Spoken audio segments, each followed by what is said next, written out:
اه لانهم اكيد يعني مش اكيد اي حد جاي يقول له عايز فلوس هيديه. انا قلت بس ان انت يعني شبهي كده فاهمني يعني، يعني راجل ابن سوق وبتنزل الشارع فتحس والله بظرف والله بتاع. العظيم لو معاه ما هيزعل. عارف كمان المشكله في ايه؟ ان انا ما فطرتش.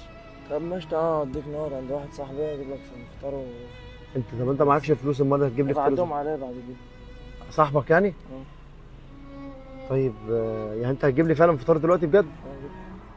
انت بتتكلم جد ولا بتهزر؟ انا جعان والله، ما اكلتش حاجه من الصبح على بصحى لحم بطني والبنزين، ويعني الدنيا مخبطه معايا والله جامد. العظيم لو معايا جايب لك اللي انت نفسك فيه، بس يعني والله ما ما معايا.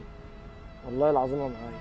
الفكره بس عشان راكب عربيه تقول ان انا يعني والله فاهم. العظيم لا، مش حكايه راكب عربيه والله.